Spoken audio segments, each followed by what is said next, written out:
kedua, tingkah laku tersebut dapat mencakup perubahan pada aspek efektif, aspek kognitif, dan aspek psikomotorik.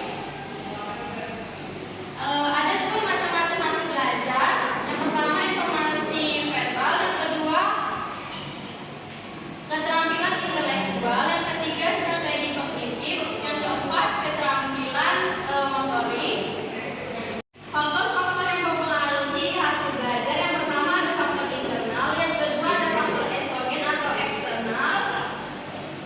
Adapun pengertian dari metode jarimatika, yaitu metode jarimatika adalah metode belajar yang menggunakan jari tangan sebagai alat bantu mengoperasikan operasi hitung bilangan, kabar tahu atau kali, bagi, tambah, kurang. Metode jarimatika sangat mudah diterima oleh siswa karena matematika itu bukan untuk dihafal tetapi untuk dipahami, dan metode ini dapat diberikan kepada siswa yang daya tangkapnya lemah. Langkah-langkah jarimatika yaitu yang pertama, gabungkanlah kedua jari tangan kiri dan kanan.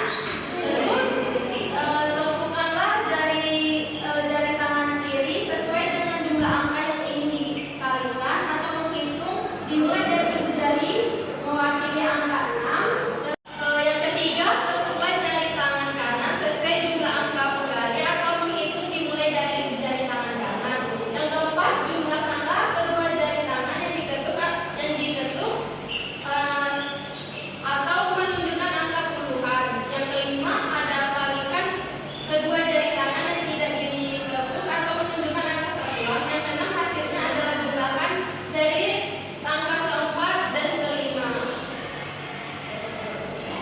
Keunggulan jarimatika yang pertama itu memberikan visualisasi proses berhitung kepada siswa.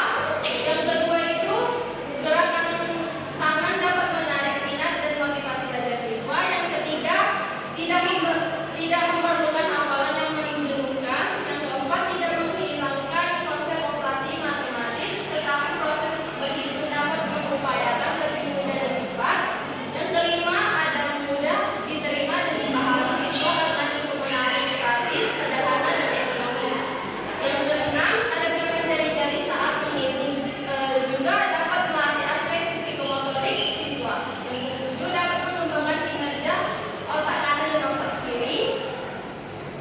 Kelemahan dari jarimatika, yang pertama, siswa harus terlebih dahulu menguasai atau menghafal perkalian dasar dengan bilangan 1, 2, 3, 4, dan 5.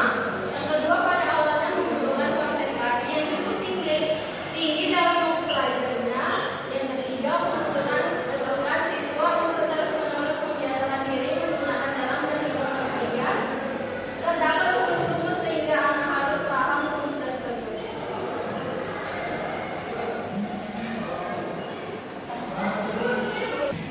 Tujuan dari pembelajaran matematika, yang pertama, siswa mampu berpikir kritis, logis, dan sistematis dalam kaitannya pembuatan kesimpulan secara generalisasi dan penyusunan sebuah bukti. Yang kedua itu ada mengajarkan siswa untuk melakukan operasi hitung dan mengukur secara teliti, tepat, dan cermat. Yang ketiga, siswa mampu menggunakan konsep dan prosedur dalam pemecahan masalah matematika secara efektif dan efisien.